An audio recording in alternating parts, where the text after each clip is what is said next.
The Newsday continues here on One News Now. I'm Sean Yao. Senator Mig Zubiri lashed out at the COMELEC for missing some COCs during the canvassing of votes.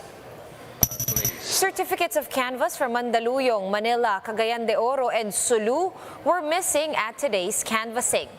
Yesterday, missing COCs from 3 other areas were likewise reported. Zubiri expressed his frustration over the lapses of the local COMELEC officers, saying the Joint Canvass Committee does not want to disenfranchise any province. Constitutionally mandated duty of the COMELEC to deliver the provincial COCs to the Senate so that we may canvass them on time during the National Board of Canvassers and Joint Session of Congress.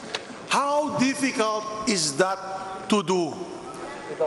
As a matter of fact, my co-chair, the COMELEC is now in the Senate trying to apply for confirmation under the Commission on Appointments. How can we confirm them? They can even deliver to us today the COCs needed to canvass the votes for President and Vice President. My goodness. Let's dig a little deeper into the issue of the COMELEC and how it's addressing this issue of missing COCs with Greg Gregorio, who joins us now over the phone from Pasay City. Hi, Greg. Good afternoon. How did the poll body respond to these concerns of missing COCs? What did they have to say? Hi, Sean. Good afternoon. Despite that the NBOC has already decided to include the canvassing, include in their canvassing the COCs from various areas, even with the missing physical copies, the Commission on Elections is extending their apologies to the Congress sitting as NBOC.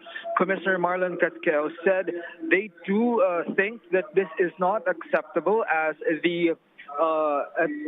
is among the clear responsibilities of their election of their provincial election supervisors and election officers to place the physical copy of the COC or the first copy of the COCs to a ballot box intended to be submitted to the NBOC for the proclamation of President and Vice President. With these issues, they are going to investigate what happened, and according to Casquejo, depending on the results of the investigation, then there will also be possibilities of imposing sanctions to these provincial election officers and election officers. Sean?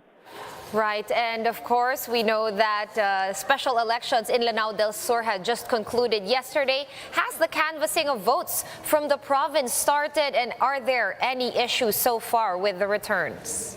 Yes, Sean, since the COC from the province of Lanao has been transmitted at around 4 a.m. this morning, the COMELEC sitting as the NBOC for the proclamation of party list groups has resumed their session at around 3 in this afternoon, and it was just recently there are party list groups currently making their motions for the canvassing, even as the NBOC has already moved to include the COC from Lanao del Sur. Commissioner COMELEC Chairman Saidamin Pangarunan has already motioned that the session today must be suspended and be resumed for tomorrow for the proclamation of winning party list groups. As to the issue, Commissioner George Garcia admits that there are pending petitions against the use of computation or against the computation for the determination of the winning party list groups, as well as the pending cases in the Supreme Court regarding the registration or pending registration of some party list groups who just happen to be part of the ballot during the election because of their temporary restraining order secured from the SC. Garcia said they will still proclaim winning party list groups, but cases will still possibly be addressed in the future with the SC or other tribunals that will have jurisdiction over this party list that may be proclaimed tomorrow. Sean? All right, so we are still on track for the announcement of winning party list groups, which is scheduled for tomorrow, Thursday, May 26. Thank you so much for those updates. Greg Gregorio joining us over the phone from Pasay City. One News Now will be back with more stories after this quick break. Keep it here.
You're still watching One News Now. I'm Sean Yao. The captain of the passenger vessel that caught fire at sea in Quezon has presented himself to authorities for questioning. Mon Gualvez with the report. In the photos exclusively sent to News 5, the captain of the burnt MV Mercraft 2 is seen presenting himself to officials of the Philippine Coast Guard in Real, Quezon. The PCG said that the captain already gave a statement but declined to provide details.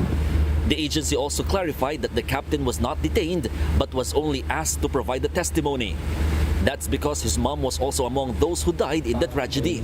The Coast Guard maintains that they're still looking into the engine room where the fire is suspected to have started. Ang makina nasa ilalim. So, meron posible na sa pag ng usok, nag-overheat yung halimbawa, chimenea, isang posible yon or either sa makina. But passengers think whoever manned the fast craft was at fault. Duda ko sa init ng tambutso kasi fiber yan eh. Masyado nilang binibili. Pero marami kayong pasahero? Marami. Siguro kasi ang tendency nila naging mauna dito. For now, the PCG insists that overloading is out of the question. Because based on the captain's manifesto, the fast craft only had 134 passengers when the incident took place. That's within the 186 total passenger capacity of the vessel. Among the passengers who survived the tragedy was Jessa, whose trauma was obvious when she learned she had to set sail again to travel back to Polillo Island. Kanina po, madaling araw hindi po ako makatulog. Nakikita ko po yung sarili ko sa dagat na lumulutang. Nung nasa dagat nga po ako kahapon, mahirap na po ako huminga dahil nadadaganan na po ako dahil wala po kaming salbabida. What's distressing for her is that while she survived, the sea took the 100,000 pesos she saved to treat her stage 4 cancer, an illness she has been battling for 15 years. Sobrang halaga po nung perang dala-dala ko po na nasa bag ko, tsaka nung cellphone po, nandun po lahat. Yung pera ko po. The local government of Polillo now appeals to Mercraft Shipping to offer financial assistance to survivors like Jessa. For its part, the Maritime Industry Authority or Marina has already kicked off its own investigation on the matter. In case Mercraft Shipping is proven to have committed a violation, its franchise might get revoked, especially since it's already the second time the company got involved in an accident. That is on top of a possible criminal liability.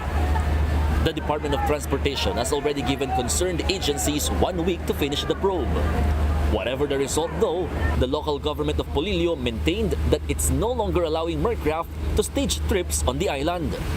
Kasi medyo takot na din po kami mga taga Polillo.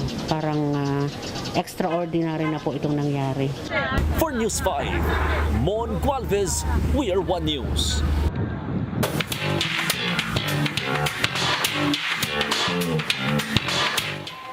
Several international artists are set to hold concerts in the Philippines this year. Canadian pop superstar Justin Bieber will bring his Justice World Tour to the CCP Open Grounds on October 29.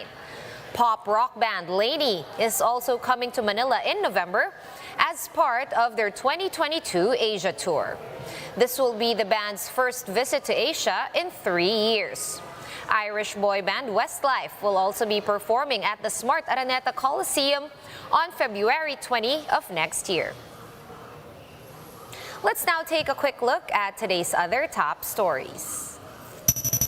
The death toll from the mass shooting at a Texas elementary school has climbed to 21, 19 of whom are children, while the other 2 are teachers.